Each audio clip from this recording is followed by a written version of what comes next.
여러분 안녕하십니까? 패스룸 라이브의 구경호입니다. 자, 7월 11일 목요일 오늘 이슈부터 살펴보겠습니다.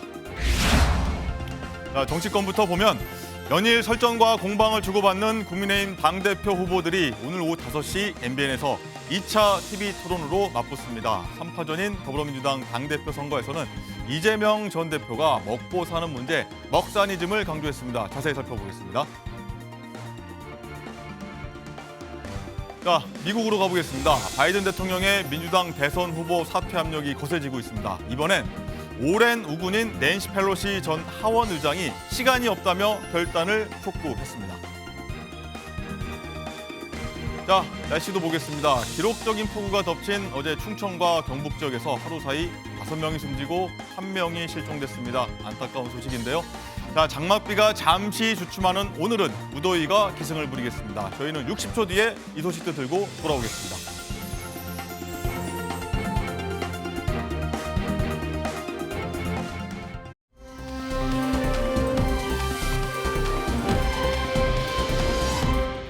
네, 방송 보시면 저희 유튜브 댓글창에서 토론하시면 시청원 재미가 2배, 3배죠. 많은 참여 바라겠습니다. 자, 오늘은 돈일되는 경제 소식으로 문을 열겠습니다. 오늘 무더위가 기승을 부린다고 하니까 에어컨들 많이 켤 텐데 한편으론 전기세 걱정도 많이 하실 것 같습니다. 조금만 신경 쓰면 그런데 전기세를 줄일 수 있다고 합니다. 자, 실생활에 유용한 경제 정보 김광석 한양대 겸임교수와 함께합니다. 안녕하십니까? 네, 안녕하십니까? 어서 오십시오. 자, 전기세 요금 좀 많이 부담됩니다. 여름철 되니까. 근데 조금이라도 좀 부담 줄이기 위해서 체크할 게 있다. 이렇게 했는데 한번 어떤 소식입니까? 네, 체크할 게 많습니다. 예. 그러니까 돈이 되는 정보를 좀 말씀드리도록 네. 하겠습니다. 아마도 여름철이면 유독 전력량이 높아집니다. 보통 평상시보다 64% 증가해요. 예. 전력 요금 기준으로도 올라갑니다. 그 이유는 아마도 에어컨을 안 틀다가 에어컨을 틀기 때문인데. 너무 더워서. 그렇기 때문에 전기요금도 인상되는 그런 환경 속에서 전기요금을 절약하는 것, 그것도 굉장히 중요하다고 말씀드리고요. 예. 의견을 드리겠습니다. 구형 에어컨이 있고요, 신형 에어컨이 있어요. 에어컨도 옛날 게 있고 최근 게 예. 있고. 예. 통상 2011년 이전 기준이냐 이후 기준이냐. 11년 예. 이전 기준이 11년 11년이다. 이전이 정속형 에어컨으로 분류를 하고요. 11년 이후에는 인버터형으로 바뀌었습니다. 네. 이 두 가지에 따라서 좀 차이가 있습니다. 정속형, 구형 에어컨의 경우에는 목표 온도에 도달합니다. 그러면 2시간마다 가동을 정지했다가 또 다시 틀었다가 이렇게 한번 쉬었다가 가는 것이 예. 오히려 전기요금을 아끼는 방법이겠고요. 인버터형의 경우에는 신형. 그렇죠. 예. 희망하는 온도를 기준으로 그냥 계속 틀어놓는 것이, 그러니까 끄지 않고 계속 틀어놓는 예를 것이 24시간 틀어도 된다. 그렇습니다. 차라리 희망 온도를 설정해놓고 그 기준으로 연속해서 틀어놓는 것이 훨씬 더 전기요금 절약에 유익하다라는 것을 강조해드리겠습니다. 예. 자, 말씀하신 내용 정리해 보면 구형 2011년 이전에 나온 에어컨은 2시간마다 껐다 켰다 네. 하면 되는 거고 신형은 연속으로 쭉 24시간이든 뭐 계속 틀어놓으니 그렇습니다. 좋다. 알겠습니다. 자, 어쨌든 이 외에도 에어컨 사용 시 좀 주의할 것들 네. 있다면요. 제가 방금 말씀드렸던 이 전력량 소모량이 왜 2시간마다 껐다 키냐에 따라서 달라지느냐. 이게 사실은 우리 에어컨 전기세 많이 든다고 생각하잖아요. 맞아요. 근데 사실은 그 에어컨 기기 때문이 아니라 밖에 있는 실외기 때문입니다. 실외기 때문이다. 네, 실외기 가동 방식에 따라서 예. 전력량이 많이 소모되느냐 그렇지 않느냐가 결정되는 거거든요. 그러니까 그런 것을 유의해야 될 것이고 지금 그래픽으로 실외기가 보여지는데 예. 그러면 개문냉방이라는 것은 굉장히 지양해야 될 방향입니다. 개문냉방. 개문, 그러니까 창문을 열어놓거나 문을 열어놓거나 이렇게 해놓고 가동을 한다 그러면 실외기에서 빨아들인 그 공기가 결국 이제 나가지 않고 이제 차가운 공기로만 남아 있어야 되는데 예. 창문을 열어놓거나 문을 열어놓으면 당연히 실외기에서 나갔던 그 공기가 다시 들어오니까 사실상 전력 요금을 가중시키는 그런 방향일 겁니다. 그래서 꼭 체크하셔야 될 것은 개문냉방을 지양하셔야 된다. 문 닫고 사용하라. 네, 그렇습니다. 이 부분 말씀드리고요. 예. 또 한 가지 강조해드리고 싶은 것은 여러분이 이제 희망 온도가 있지만 단시간 안에 희망 온도에 도달하진 않잖아요. 네, 한참 틀어놔야 예, 되죠. 그래서 의견을 드린다면 예. 일단은 여러분이 목표하는 희망하는 온도에 도달할 때까지는 파워 냉방을 가동하시고 파워 냉방이라면 어떤 예, 뜻인가요? 뭐 가장 강하게 뭐 예를 들어 18도. 그렇죠. 예. 그 파워 냉방 버튼이 대부분 있습니다. 음. 그 파워 냉방을 가동하시고 그 이후에 나름의 희망하는 온도에 도달하시면 설정을 바꾸시는 거죠. 희망 온도 설정으로. 예. 그러면 전력 요금을 어느 정도 아낄 수 있겠다라고 의견을 드리겠습니다. 알겠습니다. 네. 저 꼼꼼하게 적으면서 보고 네. 있는데 어쨌든 이 어느 정도 시원해주면은 에어컨을요 이제 제습 모드로 네. 이용하는 분들도 꽤 있습니다. 네. 왜냐하면 뭐 냉방 모드가 있고 제습 모드가 있는데 뭐 서로 헷갈리시든지 아니면 다 잘못된 정보를 갖고 계신 분들도 있는 것 같은데 네. 근데 이 두 가지가 사실 소비 전력량 차이는 거의 없다고 해요. 네, 그 부분이 좀 명확한 팩트입니다. 가끔 제습 모드는 상대적으로 전력 요금이 많이 안 들 거야. 전력 사용량이 별로 안 들 거야. 이렇게 생각하시는데 예. 앞에 말씀드렸던 그 정보 기억하십시오. 예. 이 에어컨 기기에서 전력이 많이 소모되는 게 아닙니다. 실외기가 실외기. 얼마나 예. 도느냐. 예. 이게 무거운 중량을 움직이는 것이기 때문에 네. 여기서 전력이 많이 소모되는 겁니다. 그러니까 제습 기능이냐 냉방 기능이냐 상관없이 상관이 없다. 예, 실외기는 거의 같은 수준으로 돌기 때문에 네. 제습 기능을 하는 것이 전력 요금 안정에 크게 도움은 되는 것이 아니다. 그러니까 오히려 여러분들께 추천드린다면 에어컨 기능으로 설정해 놓고 에어컨을 사용하시는 게 더 낫겠다. 실제 조사 결과를 많이 발표하고 있는데요. 예. 5시간 기준으로 전력 요금을 계산을 해봤는데 예. 말 그대로 제습 모드냐 아니면 냉방 모드냐 예.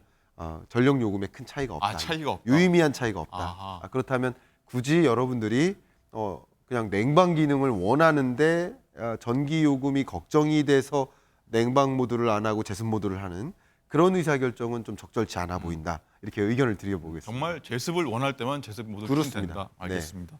어쨌든 뭐 장마철이라서 습도가 굉장히 높은 날이 계속되고 있는데 네, 어떻게 활용해야 전기세 뭐 장마철에는 도움이 될까요? 네 절감에. 맞습니다. 그러니까 지금 장마철이기 때문에 그러면 비가 하루 종일 내립니다. 그러면 그렇게 덥지가 않거든요. 네. 그럴 때는 제습 기능만 틀어도 이때 제습 모드 그렇죠. 예. 비가 많이 하루 종일 비가 내리는 날 같은 경우는 제습 모드만 가동해서 말 그대로 제습 기능에 철저히 집중을 하는 것도 방향성이라고 생각하고요. 네. 왜냐하면 이 장마철에는 제습 기능을 틀어놔야 곰팡이균을 떨어뜨릴 수 있고 그렇기 때문에 제습 기능을 활용하는 것이고 장마철이 아닌 기간에는 희망 온도에 준해서 냉방 모드를 사용하는 것이 좋겠다 의견 드리고요. 그 바람의 방향인데요. 가급적이면 바람을 직접 맞기보다는 벽을 맞부딪히게 그 바람이 벽을 향하도록 그 각도나 방향을 설정해 놓는 게 예. 조금 더 유리하다라고 정리를 할 수 있겠고요. 어허. 희망 온도 설정이 굉장히 중요합니다. 알겠습니다. 그러니까 희망 온도 설정. 24도에서 26도 정도 여러분이 희망하시는 온도를 설정해 놓고 그것을 대부분 인버터형이시기 때문에 네. 연속해서 가동하는 것이 가장 유리하겠다 이렇게 의견 그러지 드리겠습니다. 말고 쭉 틀어놓으시라 네. 문도 닫고요. 네, 알겠습니다. 자, 이런 인형도 있습니다. 최근에 산업부에서요 이제 에너지를 아낀 만큼 현금으로 네. 돌려준다 이런 이벤트도 있던데 어떤 그렇습니다. 내용입니까? 말 그대로 사회 안전망이죠. 어. 예를 들어 식료품 물가가 치솟습니다. 예. 그러면 취약계층들은 굉장히 힘들겠죠. 그러면 어떻게 합니까? 식료품 바우처를 제공해주는 제도가 있습니다. 안전망이에요. 예. 마찬가지로 에너지도 식료품과 마찬가지 의식주에 해당하는 경이 네. 강하기 때문에 에너지 물가가 오르거나 국제 유가가 오르거나 전기요금 가격이 오르거나 이럴 때 대응할 방법이 없습니다. 그래서 마련한 것이 에너지 캐시백이고 여기 자료로 나오고 있습니다. 이 에너지 캐시백을 이용하면 전력 사용량을 만약에 여러분이 기준선보다 절감해요. 예. 그러면 절감한 만큼 현금을 또 돌려주는 거죠. 현금으로요. 이게 기후변화 대응과 또 전력요금 보조라는 두 가지 목적을 다 이루기 위한 제도적 장치니까 오호, 예. 여러분들이 확인해 한번 해봐 주시고요. 지자체 뭐 주민센터 등을 통해서 확인 한번 해주시고 내가 대상이 되는지 어떻게 하면 구체적으로 이 에너지 캐시백을 받을 수 있는지를 확인하시는 것도 도움이 되고요. 그 밖에도 도시가스 캐시백이라든가 네. 이런 에너지 복지 제도가 충분히 마련되어 있기 때문에 정부가 제공하고 있는 이런 제도적 장치를 잘 활용해서 좀 돈이 되는 정보로서 네.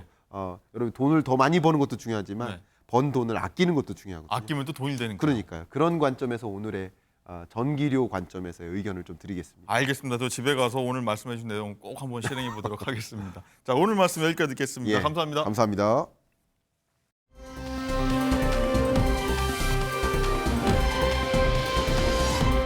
네, 이번엔 정치권 소식 살펴보겠습니다. 자, 선거 끝나고 어떻게 하려고 그러나 서로 안 보려는 건가 싶은 국민의힘 당대표 선거부터 올 텐데 국회 취재기자 연결해서 분위기 살펴보도록 하겠습니다. 자, 김태희 기자. 자, 어제는 네 후보 간의 합동 연설회가 두 번째로 있었는데 자, 여기서도 독한 그리고 날선 공방이 이어졌죠.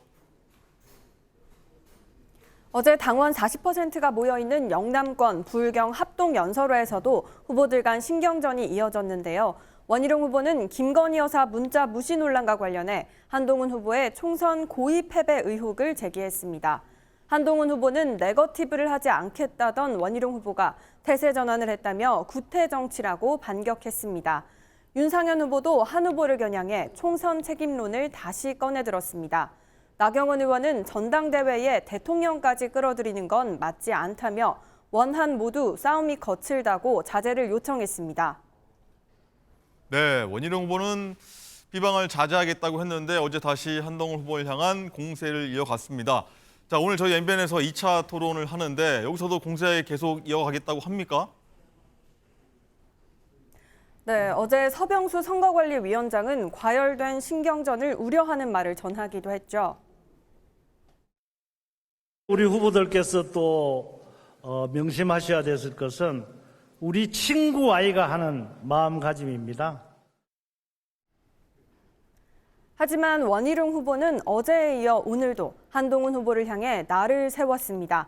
총선 당시 한동훈 후보가 검사 출신 측근과 공천을 논의했다는 사전 의혹과 댓글팀 의혹, 김경률 금감원장 추천 의혹을 제기했습니다. 이 원 후보는 오늘 SNS에 이 중 하나라도 사실이면 사퇴하겠냐고 한 후보에게 따져 물었습니다. 한동훈 후보는 전혀 사실이 아니라고 즉각 반박했습니다.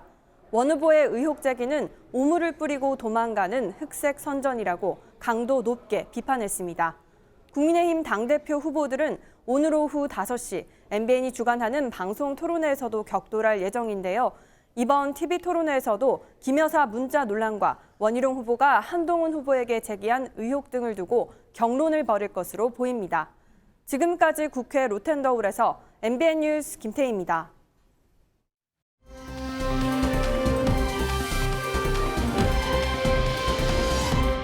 네, 그럼 정치 전문가들 모시고 정치 속으로 조금 더 들어가 보도록 하겠습니다. 안녕하십니까? 안녕하십니까? 예. 자, 국민의힘 전당대회가 말 그대로 진흙탕에서 피 튀기게 싸우는 모습이라고 비추어집니다. 자, 그제 어제 후보들 간의 설전 계속됐는데 영상으로 먼저 확인하겠습니다. 집권 여당이 납시고 다투는 모습으로 정말 보고 싶지 않고 스트레스 받는 그런 모습을 보여드려서 죄송합니다. 제가 먼저 모범을 보이도록 하겠습니다.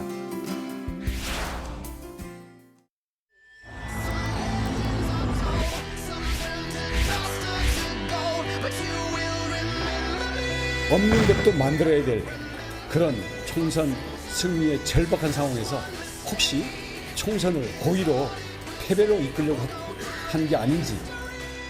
어제 선관위가 무서워서 맡아도 네거티브 안 하겠다고 하지 않았습니까? 저는 이런 다중인격 같은 구태 정치 청산되어야 한다라고 말씀드립니다. 이게 원희룡 후보가 말하는 그 자랑스러운 정치 경험입니까?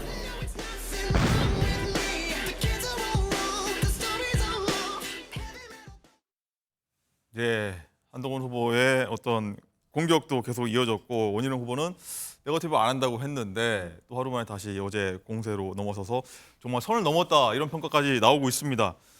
강전혜 부위원장님, 네. 이 원희룡 후보 같은 경우에 네거티브 안 하고 있는데 다시 전세 공세를 좀 전환해서 공방을 이어갔는데 국민의힘 선관위 대변인 아니겠습니까? 네. 우려됩니까? 굉장히 우려가 되죠. 어제 행사장 조금 아까 영상 보셨는데 연설회에서 제 자리가 우연히 한동훈 후보의 바로 뒷자리였었거든요. 네, 후보분부터 나오군요. 예, 후보 그 한동훈 후보 옆에 원희룡 후보가 앉아 있었는데 네. 저는 이제 두 분의 뒤통수를 보고 있었는데 서로 이렇게 얼굴조차 보지 않고 있는 굉장히 좀 팽팽한 신경전이 좀 느껴지는 부분이 있었습니다. 원희룡 후보 같은 경우에는 사실은 그저께 있었던 TV조선에서의 방송 토론회에서는 더 이상 네거티브 안 하겠다라고 이야기를 했는데 그랬죠. 이제 어저께 연설회 자체에서는 명시적으로 이야기를 하지 않았지만 연설이 끝나고 기자들과의 백브리핑에서 조금 아까 이야기한 것처럼 오히려 이것을 뭐 고의로 패배를 총선에 이끌었던 것이 아니냐라는 굉장히 날선 반응을 했고 또 한동훈 후보도 다중인격이다라는 네. 표현을 쓰면서 너무 나간 것 같아요. 예. 아마도 여기에 대해서는 오늘 저녁 5시에 MBN에서 이제 2차 TV 토론회가 있는데 이제는 이 부분을 얘기를 안 할 수가 없는 상황이 될 것 같습니다. 특히 이제 사천 논란과 관련해서 그 원희룡 후보가 오늘 아침에도 본인 SNS를 통해서 한동훈 후보가 김경률 전 비대위원을 금감원장에 추천했다라든지 그리고 이 공천 과정에서의 어떠한 사천 논란이라든지 여기에 대해서 다시 한번 날선 글을 올렸는데 예. 그렇다라면 이게 만약에 사실이 아니라면요 한동훈 후보 입장에서는 어떤 형사적인 문제 제기도 가능한 상황이긴 형사처벌 하거든요. 고소할 수 예, 있다. 그리고 지금 뭐 허위 사실 유포라든지 이러한 표현들을 한동훈 후보 측에서 쓰는 것을 보면은 조금은 준비하고 있지 않은가 하는 우려의 마음도 있습니다. 그래서 결국 여기에 대해서 털고 정책적인 부분으로 나가려면 오늘 TV 토론회에서는 그래도 본인들이 생각했었던 어떠한 특히 원희룡 후보 같은 경우에는 그런 이야기를 하게 된 근거라든지 이런 것들을 아마도 이야기를 하게 될 것이고 그렇다면 한동훈 후보 입장에서는 또 강하게 여기에 대해서 반박을 하는 내용들이 있을 것으로 예상이 됩니다. 예. 오늘 오후 5시 열린 MBN TV 토론에 많이 지켜보시면 흥미로운 내용 많이 나올 것 같습니다. 자, 그리고 김정국 행정관님. 이 한동훈 후보가 대응을 안 하겠다고 했는데 대응을 더 이상 안 할 수 없는 수준이 왔기 때문에 뭐 다중인격 같은 얘기까지 좀 하는 것 같은데 예전에 이런 모습 보면은 법무장관 시절 야당에 대해 어떤 뭐 방어하고 했던 모습들이 떠오른다 이런 말씀도 많이 하세요. 예, 뭐 저도 당내 경선에 캠프에서 일을 해봤기 때문에 소위 이 문자, 그러니까 대통령 부인의 문자를 읽고 씹었다라는 논란이 발생했을 때 캠프 내에서는 이런 상황들에서는 강력하게 대응해야 된다. 이런 내용들이 나올 수밖에 없다고 생각을 하거든요. 하지만 법무부 장관 때는 누굴 대상으로 했냐면 실제로는 이제 민주당을 대상으로 하는 거지 않습니까? 근데 내부에 있는 분들한테 다중인격, 구태정치라고 얘기하면 이 효율성이 떨어지는 것이고 그러니까 민주당에 맞서서 법무부 장관이 강단 있게 싸운다라는 모습과 당 내부의 경선인데 아무리 자기를 공격한다고 하더라도 그 상대방을 구태정치나 다중인격이라고 말하는 것도 문제가 있습니다만 저는 캠프에 계신 분들이 방향을 잘못 잡으신 것 같아요. 어허. 제가 TV 토론에 보니까 한동훈 후보가 뭐라고 얘기하냐면 원희룡 후보, 나경원 후보, 윤상현 후보 모두에게 선거 때 뭐 했냐? 어허. 다른 후보들이 부르는데 왜 안 왔냐? 이렇게 말씀을 하세요. 예. 본인이 선대위원장이었습니다. 원희룡 의원 왜 거기에 보냈습니까? 이재명 당대표 붙들어두라고 거기 보낸 거 아니겠습니까? 근데 왜 다른 사람들 후보 지원 안 하냐고 말씀하시고 나경원 의원 후보 지역구 동작 을입니다. 매우 중요한 지역입니다. 어디를 나가겠습니까? 윤상현 의원 저번 선거 때 100여 표 차이로 이긴 것입니다. 그러니까 저는 공격을 하더라도 상식적이며 국민의힘 지지층이나 국민들이 납득할 만한 내용으로 공격을 해야 되는데 저렇게 공격하면 이 싸움 자체가 예를 들면 난장판이 돼버리는 거거든요. 좋습니다. 뭐 선거라고 하는 것이 꼭 포지티브만 할 수 있는 건 아니고 네. 네거티브도 할 수 있는 겁니다만 네거티브에도 국민들이 납득할 만한 지지층이 이해할 만한 방향으로 가야 되는데 네. 서로 제가 볼 때 너무 선을 넘는 것 같아요. 지금 상황. 알겠습니다. 그래서 뭐 한동훈 후보가 상대 공세에 말렸다라는 표현도 나오는 것 같습니다. 어쨌든 원희룡 후보가 어제부터 다시 한동훈 후보의 어떤 이른바 총선 사천 의혹도 계속 주장하고 있는데 어떤 내용인지 영상으로 먼저 확인하겠습니다. 한동훈이 가장 가까운 가족, 인척과 공천 논의를 했다라고 하셨고 원희룡 후보님 어떤 가족을 말씀하시는 것이고 어떤 공천에 대해서 개입을 했다는 것인지 말씀을 해주시죠. 언급을 일단은 중단하겠습니다. 선관위 얘기 듣고 그동안에 그 인신공격 안 하신 건 아니었던 것 같고요. 이거 관련한 기사가 200개 이상이 났습니다. 그런데 이제 여기서 비긴 걸로 하자? 이건 안 되는 겁니다. 제가 할 말이 없어서 안 하는 게 아닙니다. 이 정도 하시죠. 아니요. 할 말 있으시면 여기서 해주시면 좋겠어요. 저에 대해서 하신 그 비방 유지하십니까? 더 이상 언급을 안 하겠습니다. 갑자기 원희룡 후보가 발을 빼신다니까 오히려 이 제대로 된 토론이 안 되는 것 아닌가. 예, 들어보셨는데 강전혜 부위원장님, 네. 일단 원희룡 후보가 오늘 아침에 아까 말씀하신 것처럼 네. SNS에 뭐 사천 의혹, 사설 여론 조성팀 의혹, 김경률 금감원장 추천 의혹 3가지 올리고서 이거 사실이면 사퇴하겠냐라고 일단은 SNS에 강하게 좀 맞습니다. 올렸고, 때가 되면 근거 제시하겠다고 했고, 이게 혹시 안 되면 한동훈 후보 측에서는 아까 말씀하셨지 않습니까? 형사 처벌도 가능할 수도 있다고 말씀하셨는데, 원희룡 후보가 뭔가 진짜 구체적인 근거를 갖고 있는 걸까요? 아무래도 이렇게 이야기하는 것을 보면은 본인들 그 캠프 입장에서는 좀 어느 정도 신빙성이 있다라고 생각하는 증거가 부분들이 있다. 있을 것 같은데, 그런데 그것들이 어떻게 되면 또 왜곡된 이야기들일 수 있는 것이거든요. 때가 되면 근거를 제시하겠다라고 한다. 아마도 그것이 오늘 저녁 MBN TV 토론이 되지 않을까라고 생각을 합니다.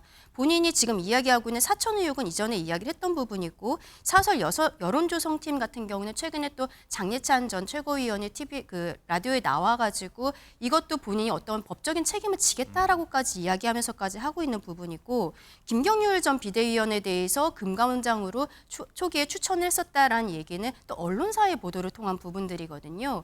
그렇다면 여기에 대해서 한동훈 위원장 측에서는 막아야 되는 부분이기 때문에 오늘 TV 토론에서 만약에 원희룡 후보가 여기에 대해 먼저 이야기를 하지 않는다면 네. 한동훈 후보 측에서 여기에 대해서 근거가 뭐냐라는 질문을 할 가능성이 굉장히 저는 높다라고 생각을 합니다.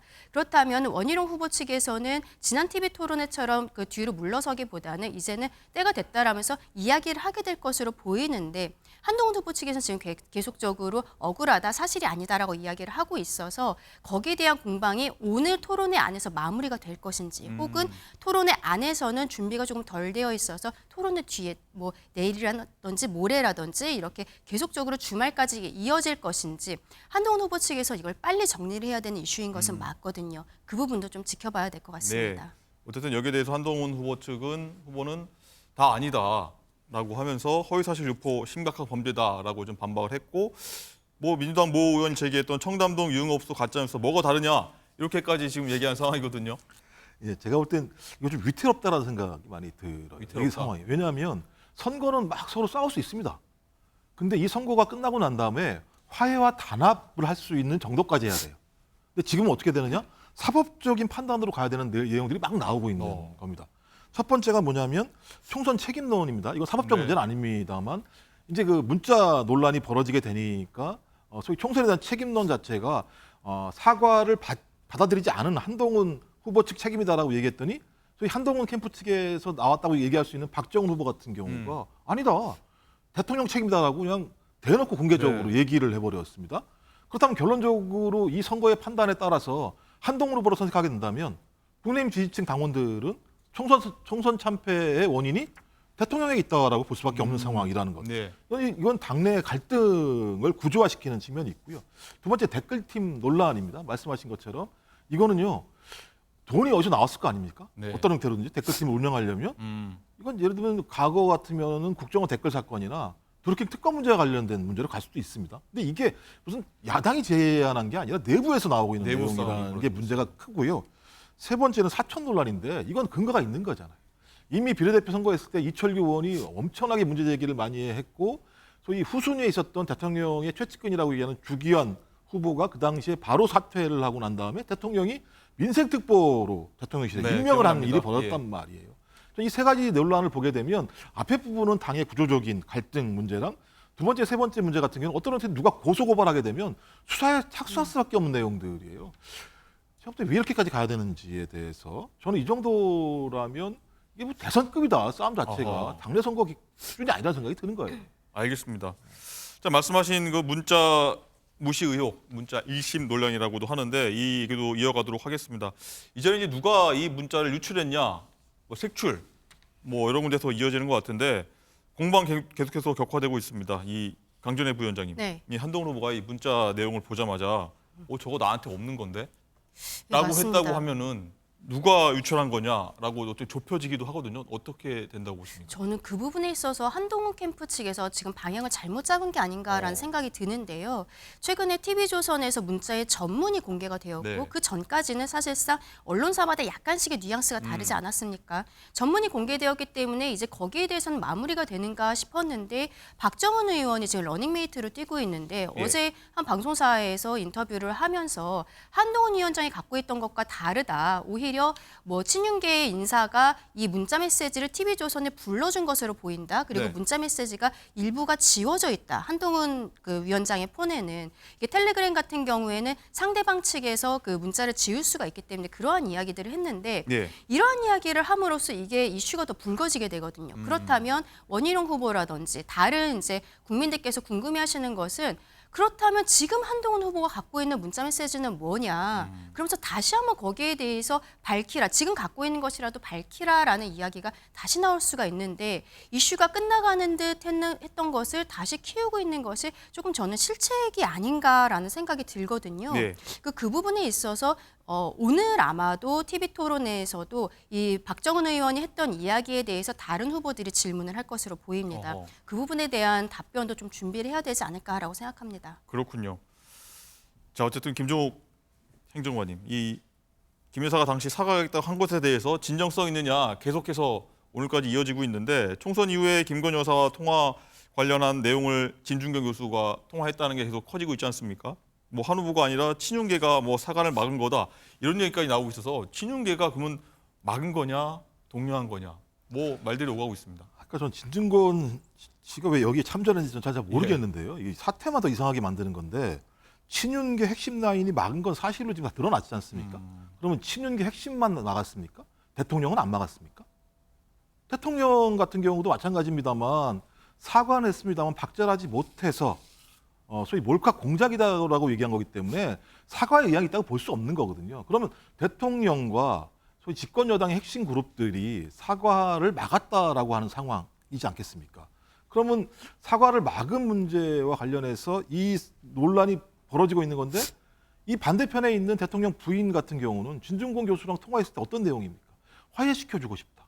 그러니까 대통령과 한동훈 후보를 화해시켜주고 싶다. 그러니까 이 소위 이 친윤과 대통령 입장에 있지 않았던 거거든요.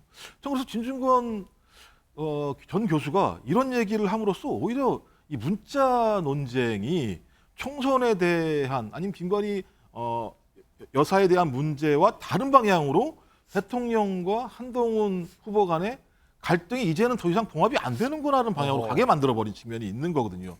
이렇게 해서 소위 어대한이라고 하는 한동훈 후보가 당대표가 되면 뭐 하겠습니까? 대통령과 어떻게 이 문제를 풀어갈 수 있겠습니까? 또 가서 폴더 인사를 할 수 있는 건 아니지 않겠습니까?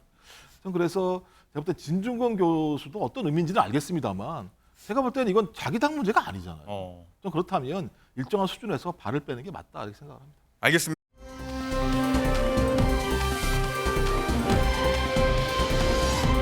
자, 어제 이재명 전 대표가 연임을 위한 당대표 출마를 선언을 했습니다. 이 내용 보면은 뭐 거의 뭐 대선 출마 출정식이다 이렇게 방불케한다 이런 얘기까지 나왔었는데 어제 저희가 잠시 다루긴 했는데 어떤 얘기 나왔는지 다시 한번 보겠습니다.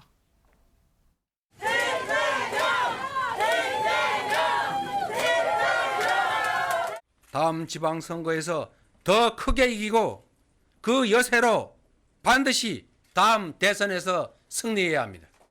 이 탄핵에 O냐 X냐 이런 질문할 때가 아닙니다.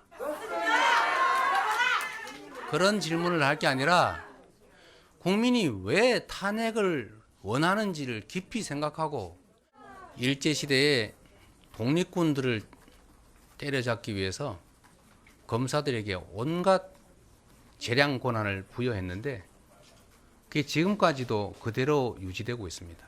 당연히 국회가 가진 권한으로 조금이나마 눈꼽만큼이나마 책임을 물어야 하지 않겠습니까? 예. 얘기 듣고 오셨는데 강전애 부위원장님, 네. 어떻게 보셨습니까? 이 탄핵 얘기가 나왔습니다. 그리고 탄핵에 동의하는지 밝히라는 여당 요청에 또 강하게 또 받아치기도 했고요. 일단은 우리가 오늘 그 이슈에서 민주당의 그 이재명 대표가 당대표 출마하는 걸 두 번째로 하는 것, 이거 자체가 이재명 대표가 원했던 부분일 것이라고 제가 예전 방송에서도 말씀드린 바 있습니다. 왜냐하면 이제 민주당이 이재명 일극체제로 가는 것, 민주당의 아버지가 이재명이다라고 이야기하는 부분들에 대해서 좀 내부적으로 법적으로도 이 정도는 좀 문제 있지 않나? 그리고 이 전당대회에 있어서 어떻게 보면은 이재명 대표 한 명만을 위한 전당대회가 가는 것에 대한 부담감 이런 것들이 있어서 국민의힘의 전당대회가 조금 불타오른 다음에 이재명 대표가 여기에 본인이 당대표 나가는 것에 대해서 이슈가 약간은 잦아들 때쯤 출마 선언하지 않겠냐라고 예전에 말씀을 드렸었는데 그 포인트를 지금 잘 잡은 것으로 보이고요. 그리고 지금 전당대회 과정에서 국민의힘이 내부에서 좀 국민들께서 보시기에도 좋지 않을 정도로 싸움이 벌어지고 있는데 이재명 대표가 민생에 대한 이야기를 하는 것 이것은 전략을 굉장히 잘 잡았다라고 생각을 합니다. 먹사니즘이요? 예, 그렇습니다. 거기에 대해서는 뭐 25만 원 지원이라든지 이런 것들에 대해서 왈가왈부는 있습니다만 이재명 대표가 계속적으로 어떤 다음에 본인이 대통령으로서 보여주고 싶은 모습 이런 것들에 대한 어필은 충분히 했다라고 생각을 하거든요. 근데 탄핵에 대한 부분에 있어서도 뭐 어느 정도 예상됐던 답이라고 생각을 하는데 여기에 대해 뭐 지금 국민의힘에서는 뭐 법률과 헌법에 있어서 명백한 위반이 없는 상황인데 민주당이 대통령, 뭐 검사, 그리고 나중에 뭐 판사도 있을 것으로 보이고 계속적인 탄핵들을 이야기하고 있지 않습니까? 그것을 민주당은 프레임을 국민들의 어떠한 말씀을 자기들은 받아들이는 것이다라는 형태로 지금 이야기를 하고 있거든요. 네. 여기에 대해서는 좀 동의하기는 어렵습니다만 일단은 이재명 대표가 당대표로서 출마를 하는 이 과정에 있어서는 조금은 그래도 적어도 민주당의 눈높이에는 맞게 출마 시기라든지 내용이라든지 이런 것들은 조율이 잘 된 것 같다라고 생각합니다. 네, 빛과 그림자를 다 말씀해 주셨고요. 김종필 장관님, 일단은 이 얘기도 해보겠습니다. 민주당 최고위원 후보들이 13명이 나왔습니다. 그런데 다 이재명 얘기를 하면서 내가 이재명 대표와 가깝다. 이런 얘기도 나왔습니다. 당대명, 당연히 대표는 이재명이다. 이렇게 얘기한 인물도 있었는데 당대명 흐름까지 나왔습니다. 계속 쭉 갈 것 같습니까? 13명의 후보들이 왜 나왔겠습니까? 당선되려고 나온 거 네. 아니겠습니까? 현실을 인정할 수밖에 없는 측면이 분명히 있고요. 뭐 지금 국민의힘에서는 어대안이라고 얘기하듯이 네.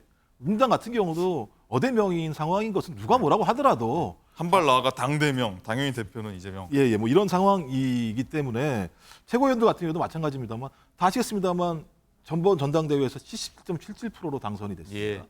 근데 이 본인의 당대표 기간 중에 190대 108이라는 총선 성적표를 냈고요. 네. 2년 동안 대선 후보 적합도 계속 1위를 유지하고 있는 인물입니다.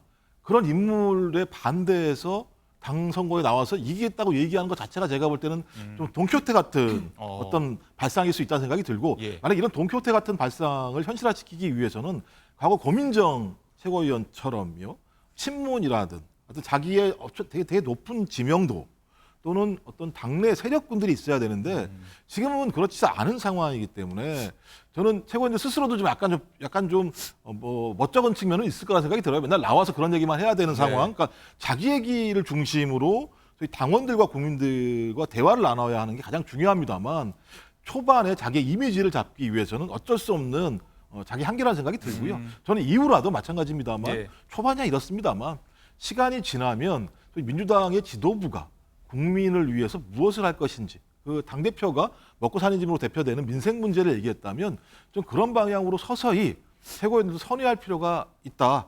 안 그렇게 되면 거기에서 또 서로 간의 갈등과 싸움 또 그다음에 제가 볼 때는 과도한 충성 발언들이 나올 수 있기 때문에 그것이 당에 도움이 될 것인가 좀 최고위원들 스스로가 이 부분에 대해서는 되짚어보고 되짚어 봐야 된다고 저는 생각을 합니다. 알겠습니다. 반성할 필요까지는 아직까지는 반성할 내용이 안 나왔으니까요. 네.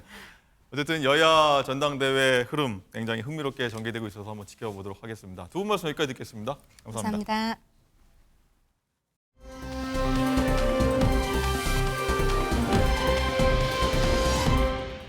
네, 지금부터는 사건 전문가와 자세히 살펴보도록 하겠습니다. 안녕하십니까? 어서 오십시오. 자, 어제 음주 뺑소니 혐의로 구속 기소된 가수 김호중 씨의 첫 재판이 열렸습니다. 첫 재판인 만큼 팬들도 많고 많은 일이 있었는데 먼저 지난 5월입니다. 영장 심사 당시 김호중 씨 모습 보고서 관련 내용 이어가도록 하겠습니다. 혐의 어떻게 소명하셨습니까? 죄송합니다. 반성하겠습니다. 죄송합니다. 매니저한테 직접 증거 인멸해달라고 부탁하신 거 맞으세요? 죄송합니다. 소주 3병 마셨다는 진술도 나왔는데 정확히 그날 몇 잔 마신 거예요? 죄송합니다. 반성하겠습니다. 마지막에 근데 죄송합니다. 억울한 점이 있습니까? 메모리 카드 직접 제거하신 거 맞으실까요? 네, 지난 5월 모습이었고요. 자, 어제 법정에서 김호중 씨가 어떤 모습으로 출석을 했는지 그리고 어떤 말을 했는지 많은 분들이 궁금해하고 계십니다. 장가 기자, 일단 뭐 인적 사항 묻는 질문에 뭐 당연합니다만 가수입니다라고 일단 얘기를 했다 하더라고요. 맞습니다. 어제 서울구치소에 수감 중이던 김호중 씨가 지난 5월 24일 구속된 이후에 80여일 만에 모습을 드러낸 겁니다. 어제는 김호중 씨의 정식 공판일이기 때문에 피고인이 반드시 재판에 참석해야 하는 날이었고요. 네. 앞서 김호중 씨는 구속심사를 받을 때 또 검찰에 송치될 때 모두 다리를 좀 절뚝이는 모습을 보였었는데 어제도 마찬가지로 이 취재진의 눈에 검은 양복을 입고 이 다리를 좀 절뚝이면서 법정에 들어오는 모습이 포착이 됐습니다. 김호중 씨는 말씀하셨듯이 생년월일과 주소 또 직업을 묻는 재판부에 가수입니다라고 답을 했고요. 재판부가 김호중 씨 변호인에게 공소 사실을 인정 또는 부인합니까라고 물었는데 김 씨 변호인은 사건과 관련한 열람, 복사 등을 아직 하지 못했다는 점을 들어서 다음 기일에 기회를 주시면 감사하겠습니다라고 말을 했습니다. 그래서 재판이 15분도 안 돼서 끝이 났고요. 다음 재판은 다음 달 19일에 열린다고 합니다. 네, 15분 만에 첫 재판 끝났다. 뭐 김호중 씨가 다음 기회를 주시면 다음에 밝히겠다라고 했는데 그러면 혹시나요? 다음 15분 만에 끝났고 다음에 얘기하겠다. 재판을 좀 이렇게 좀 연기하겠다. 끌고 가겠다. 이런 얘기로 봐야 됩니까? 어떻습니까? 일단 15분에 좀 집중을 해보자면요. 15분이라는 시간이 보통 이제 음주 관련 재판에서 보면은 이보다 더 적게 걸리기도 합니다. 왜냐하면 경우에 따라서는 쟁점되는 사항이 굉장히 명확한 경우들이 있어요. 그러니까 음주 사실이 그냥 인정한다거나 아니면 별로 다툼의 여지 없이 뭐 인정한다, 반성하겠다 한다면은 이보다 더 적게 걸리는 경우도 있긴 합니다. 네. 하지만 이번 재판에서 보자면은 다른 이제 이광득 대표와 본부장 전 씨, 매니저 장 씨 등은 공소 사실을 그냥 인정했어요. 그렇다면은 사실 시간이 더 걸릴 일이 없었는데 김호중 씨 입장에서는 일단 변호인단의 교체가 있었습니다. 조남관 변호사의 경우에는 이제 검찰 단계까지만, 그러니까 수사 단계, 애초에 처음에 이 첫 단추만을 맡은 부분이다 이렇게 밝히면서 사의를 표임했고요. 그리고 이제 바로 변호인단 교체가 있었기 때문에 정비에 시간이 걸리는 부분은 맞거든요. 그리고 지금 다시 공소 사실을 인정하기까지 좀 더 시간이 필요하다. 다음번에 입장을 밝히겠다고 밝힌 부분은 일단 수사 기록의 복사와 관련이 돼 있습니다. 지금 이게 형사 재판이잖아요. 어떤 수사 기록이 굉장히 방대하게 있을 텐데 이것을 우리가 컴퓨터를 통해서 뭐 인터넷을 통해서 바로 열람이 가능한 것이 아니라 직접 변호인이 가서 이제 복사를 해와서 이것을 검토하는 시간이 필요한데 이 열람 복사도 또 아무 때나 할 수 있는 것이 아니라 이제 날짜를 지정해서 이제 하게 되는데 지금 7월 15일로 이제 예정이 되어 있다 이런 얘기 나오고 있고요. 그리고 기본적으로 변호인단의 교체가 있었기 때문에 뭐 수사 기록의 검토가 필요하다 이런 이야기가 나오고 있습니다. 그렇기 때문에 뭐 굉장히 뭐 재판 기간이 뭐 시간이 짧았다거나 아니면은 다음번에 밝히겠다고 한 부분이 아주 이례적이라고 평가할 수는 없겠지만 또 김호중 씨 입장에서는 이 사건의 시작부터 처음에 이제 음주를 부정했던 부분 그리고 이제 매니저로 하여금 이제 허위로 자수하게 한 부분 그리고 계속해서 이제 말을 바꾼 부분들이 사실상 양형에 있어서 좋지 못하게 참작이 될 수밖에 없고 죄질이 좋지 못하다고 평가를 받고 있는 만큼 재판에서라도 좀 빠르게 본인의 입장을 정리하고 좀 수긍하는 모습을 보였으면 또 어땠을까 이런 생각은 들게 합니다. 알겠습니다. 다음 재판 7월 15일. 자, 장가 기자, 그리고 이 김호중 씨가 사고 직후에 이 매니저한테 네가 좀 운전한 걸로 해줘라고 요구했던 그런 정황도 나왔다고 하더라고요. 네, 맞습니다. 김호중 씨가 지난 5월 9일에 사고를 낸 뒤에요. A 씨에게 수차례 전화를 해서 대신 사고를 낸 운전자인 것처럼 해달라라고 처음에 요구를 했지만 이 요구는 거절을 당합니다. 그래서 김호중 씨는 자신의 매니저 장모 씨에게 또 전화를 걸어서 같은 요구를 했는데요.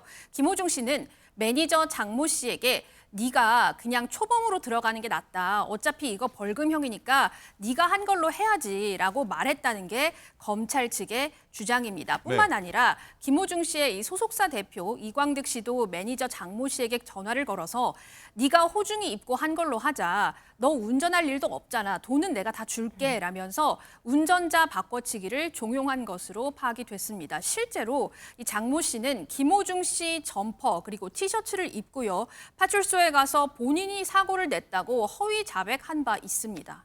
그렇군요. 어쨌든 이 법 첫 재판이라서 많은 팬덤 가지고 있는 김호중 씨라서 많은 팬들이 인산인해를 이뤘다고 하는데 여기서 또 많은 일들이 있었다고 합니다. 이 변호사님 보니까 뭐 팬들이 곳곳에서 뭐 눈물도 흘리고요. 뭐 110건에 달하는 탄원서도 직접 제출하면서 많은 좀 걱정을 많이 했다 하더라고요. 그렇죠. 이제 110건에 달하는 탄원서가 제출되었다고 전해지고 있습니다. 이 탄원서라는 것이 일단 재판부에 뭐 선처를 호소하는 그런 입장을 담기도 하고요. 얼마나 지금 재판받고 있는 사람이 사회적으로 뭐 좋은 일을 많이 했는가. 그렇기 때문에 좀 이런 점들을 참작해달라. 이런 내용이 담기기도 하는데 탄원서라는 것이 제출이 된다면 당연히 어느 정도 어떤 죄질을 좀 나쁘게 보이는 점을 조금 줄인다거나 해석하는 용도는 있을 수 있겠지만 그것이 어떤 형량을 결정하는 데 있어서 아주 결정적이라고 보기는 어렵습니다.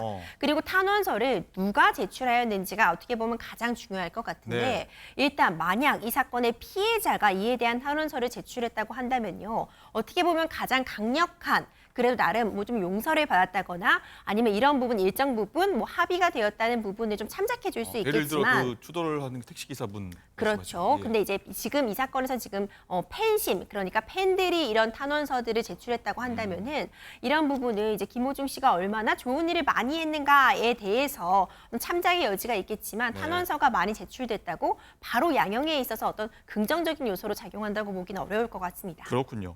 자, 그리고 법정에서 눈에 띄는 에피소드가 하나 있었다고 하는데 장가 기자, 내가 김호중의 엄마다라고 한 분도 있었다고 해요. 맞습니다. 보통 뭘 잘못했을 때 우리 애가 원래 그런 애가 아니에요 라고 말을 하면 당연히 부모님이 그렇게 말한다고 생각을 하잖아요. 그런데 어제 법정에 온 한 여성은 팬심이 너무 지극해서 김호중 씨를 거의 아들로 생각할 정도였나 봅니다. 이 여성은 자신을 김호중 씨의 어머니라면서 우리 애가 잘못한 건 맞지만 겁이 많아서 그렇다. 너무 미워하지 않았으면 좋겠다라면서 눈물을 보였다는데요. 알고 보니까 이날 김호중 씨 어머니 오지 않은 것으로 확인이 됐고요. 그러니까 팬이 사칭을 한 겁니다. 그렇군요. 많은 일들이 있었는데 자, 이런 일도 있습니다. 임재 변호사님, 뭐 아버님도 뭐 오셨다고 하는 것 같은데 이 아버님이 이 아들 걱정 어디까지 신경 써야 하냐 뭐 이런 얘기까지 했다고 하는데 뭐 어떤 얘기입니까? 그렇죠. 좀 다리를 절뚝이는 모습이 이제 포착이 되면서 뭐 팬분들도 그렇고 당연히 가족들은 좀 건강이 걱정될 수밖에 없겠죠. 지금 어쨌든 구치소에 수감되어 있는 상태로 굉장히 또 많은 시일들이 지금 지나고 있는 상황이기 때문에 부모 입장에선 당연히 자식 걱정할 수밖에 없잖아요. 그리고 팬분들도 이제 김호중 씨를 아끼는 마음에서 당연히 뭐 건강에는 이상이 없는 건지 뭐 불편함이 없는지 이런 부분에 대해서 뭐 우려 섞인 이야기들 나올 수는 있는 건 충분한 것 같고요. 만약 이제 구치소 내에 있지라도 건강상의 문제가 발생한다면 진료 같은 부분을 또 받을 수도 있고 필요하다면 이제 외부 진료도 받을 수 있는 그런 절차들은 마련되어 있기 때문에 이제 이런 부분도 이제 재판을 성실하게 받는 과정에서 필요에 따르면은 뭐 진행할 수 있는 부분이라고 봅니다. 뭐 아버지가 아들이 절뚝이도록 이렇게 지켜봤다. 뭐 요 내용들이 좀 논란이 되는 것 같습니다. 알겠습니다.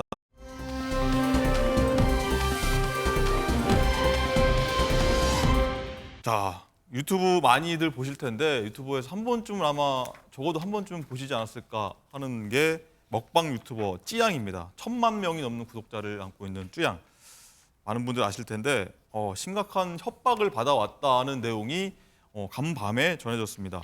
장가 기자, 이 쯔양 어떤 내용입니까? 어떤 협박을 받았다는 겁니까? 네, 우선 이 쯔양이 누구인지부터 설명을 좀 드리자면요. 유튜브에서 이 어마어마한 양의 음식을 먹는 방송을 진행해온 굉장한 유명인입니다. 화면 나오고 있습니다. 네, 그렇습니다. 자, 편의점에서 먹을거리만 한 17만 원치를 사서 한꺼번에 다 먹거나 또 소고기도 혼자서 3kg을 먹고요. 또 양꼬치도 보통 10꼬치 정도 먹으면 배부르다라고 하는데 앉은 자리에서 140꼬치를 먹는 그런 어마어마한 이 먹방의 대가라고도 불리는데 자, 그런데 먹기만 잘하는 게 아니라 인성도 좋아서 최근 한국갤럽 조사에서 한국인이 가장 좋아하는 유튜버 1위에 올랐다고 합니다. 그런데 이 쯔양이 과거에 찍은 영상들을 좀 살펴보면 이상하게 팔에 상처가 난 모습을 조금 볼 수가 있었어요. 그래서 구독자들이 아니 팔에 왜 이렇게 멍이 있어요? 어디 다쳤어요? 라고 이렇게 좀 무슨 일이 있냐 이렇게 댓글을 달기도 했는데 멍이 있네요, 실제로 보니까. 네, 그렇습니다. 그런데 이 상처의 이유가 어제 쯔양을 통해서 직접 알려졌습니다. 쯔양은 어제 자신의 방송에서 과거 오랫동안 전 남친에게 폭 폭행과 협박을 당했다고 했습니다. 이 전 남친은 과거 자신의 소속사 대표이기도 했는데요. 4년 동안이나 찌양을 괴롭혔고 유흥업소에 강제로 일을 시키기도 했답니다. 뿐만 아니라 불법 촬영까지 했다고 하는데 자, 어쩌다가 이런 남자친구를 만났고 남자친구는 왜 이런 행동을 한 건지 찌양의 목소리로 직접 들어보시죠. 남자친구를 만난 적이 있어요. 방송하기 전에. 처음에 엄청 잘해줬었고 그래서 만나고 있다가 폭력적인 그런 모습을 막 보이더라고요. 그래서 이제 제가 폭력적인 모습을 보고 이제 헤어지자고 얘기를 했었는데 제 몰래 찍은 동영상이 있더라고요. 그래가지고 그거를 이제 유포하겠다고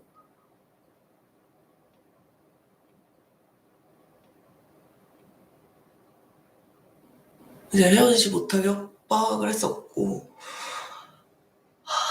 그 뒤로 되게 엄청 많이 맞고 좀 막 우산 같은 걸로도 맞고 이제 되게 둔탁한 뭐 그런 물건으로도 맞고 뭐 네, 찌양의 이름을 널리 알리게 된 이 먹방 콘텐츠도 사실은 돈을 벌어오라는 전 남친의 강요로 시작이 됐다고 합니다.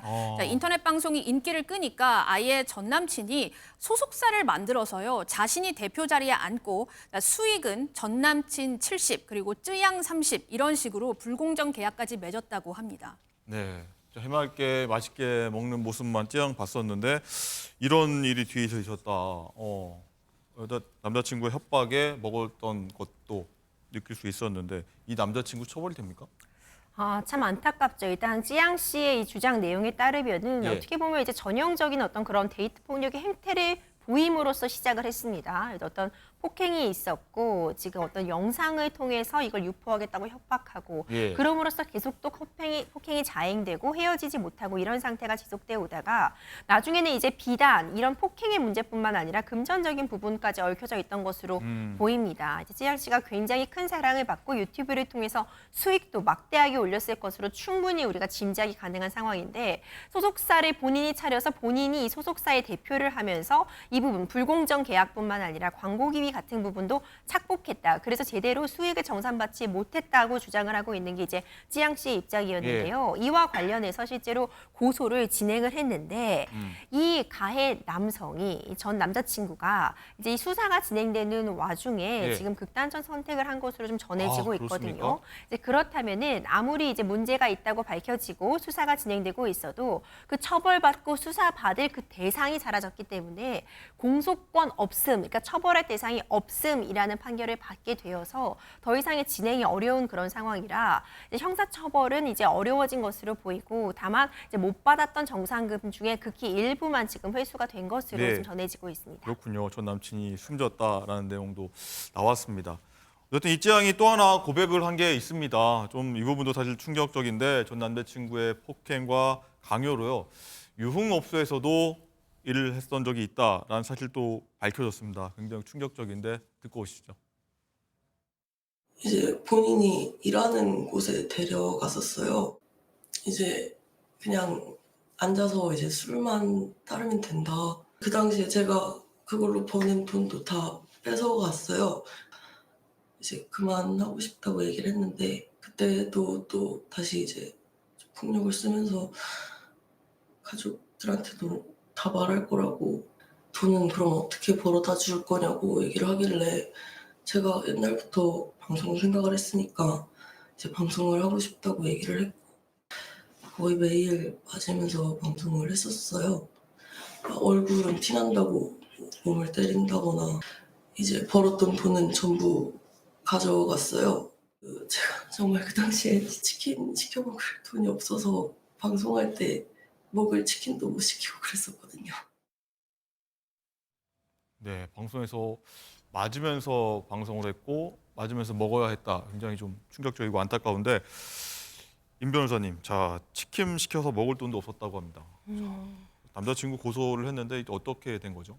그렇죠. 앞서 말씀드린 것처럼 이런 부분들이 다 문제가 되는 것 맞습니다. 앞에 협박을 했던 부분도 충분히 인정이 되는 것 같고 금전적인 착복의 부분 사실 그런데 수사가 제대로 진행되지가 못했어요. 말씀드린 것처럼 결국 이 남자친구가 이제 극단적인 선택을 함으로써 이 부분이 좀 제대로 수사가 진행될 수 없었다는 점이 안타깝고 어쨌든 이제 이런 폭로가 있었고 이런 부분들이 진행이 되고 있기 때문에 좀 사실관계에 대해서는 좀 더 파악은 필요해 보입니다. 네, 저도 뭐 구독을 개인적으로 하고 있어서 즐겁게 먹는 모습 봤는데 이런 얘기하니까 굉장히 좀 마음감이 좀 교차하는데 장관 이제 어쨌든 이 찌양 측에서는요 이걸 공론화 시키고 싶지 않았다고 했는데 갑자기 어젯밤에 왜 이걸 유튜브에 올린 건가요? 이 눈물의 영상을. 말씀하신 것처럼 찌양은 이걸 공론화하길 원치 않았던 게 굉장히 자신에게 정신적, 신체적 큰 상처이고 지금 피해 사실을 증명할 수 있는 녹취만 3,800개가 넘는다고 하거든요. 자, 그래서 이런 충격적인 사실들이 또 대중에게 알려지게 되면 주변 가족들, 많은 주변인들이 마음이 다칠 것을 아마 우려한 것으로 보이는데요.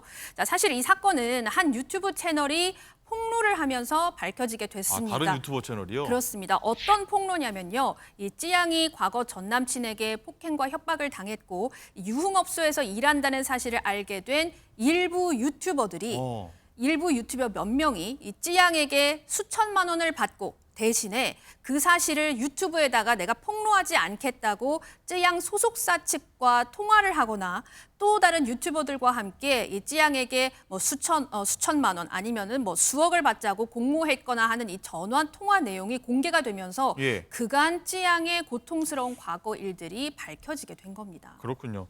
임 변호사님 저희가 시간이 얼마 없는데 이런 찌양을 협박한 유튜버들 어떤 처벌을 할 수 있나요? 네, 일단 이런 부분에 대해서 통화 녹취 같은 것들이 공개가 되어서 많은 분들이 좀 깜짝 놀라시기도 하였거든요. 근데 여기서 지금 이름이 언급되고 있는 유튜버 중에 하나인 이제 카라큘라라는 이제 유튜버는 이 부분에 대해서 사실 무근이라는 또 입장을 밝히기도 했습니다. 과연 이런 부분 어떤 처벌이 가능할지 좀 수사 지켜볼 필요 있을 것 같습니다.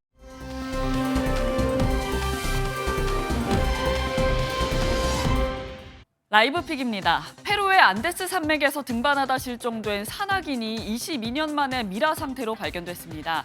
안데스 산맥의 해발 5,200m를 넘는 지점, 눈밭 위로 미라화된 시신 한 구가 발견됐는데요. 산악 구조팀과 경찰에 의해 수습됩니다. 지난 5일 페루 안데스의 우아스카란산 정상 인근에서 기후변화로 얼음이 녹으면서 시신이 발견됐는데요. 보존된 옷과 소지품, 신분증으로 이 미라가 22년 전 실종된 미국인 등반가라는 사실이 바로 밝혀졌습니다. 2002년 실종 당시 그는 다른 동료 2명과 함께 등반하던 중 눈사태를 맞은 것으로 전해지는데요. 동료 1명의 시신은 바로 발견됐지만 그와 나머지 1명의 시신은 찾지 못했고 22년이 지난 지금 이렇게 그는 미라로 발견돼 수습된 겁니다. 이 미라가 발견된 페루의 우아스카란산, 페루에서 가장 높은 산으로 꼽히는데요. 전문가들은 빙하가 녹으며 큰 눈사태가 발생할 수 있으니 단순 탐험 정신으로 등반하는 것은 만류하고 있다고 하네요. 발전하는 과학기술에 사람의 일자리가 없어진다는 말 들어보셨죠? 실제로 이 과학기술 때문에 택시기사들이 일자리가 줄어들어 항의하고 있습니다. 중국의 우한시, 승객이 택시 창문 화면에 번호를 입력하고 착석하는데요. 운전자는 보이지 않고 차는 출발합니다. IT 업체가 운행 중인 자율주행 택시인데요. 이렇게 우한시에서는 자율주행 택시가 상용화돼 현재 500대 넘게 운행 중입니다. 승객 혼자 이용한다는 편안함 등의 이유로 만족도가 높다고요. 택시 업체들은 불만을 쏟아내고 있는데요. 로봇이 직업을 뺏고 있다라며 운송당국에 자율주행 택시 서비스 사용 제한을 청원하기까지 했습니다. 하지만 자율주행 택시를 상용화한 이 업체는 조만간 택시를 1,000대까지 늘리겠다고 밝혔는데요. 중국 당국은 택시기사들의 불만을 어떻게 해결해야 할지 고심 중이라네요.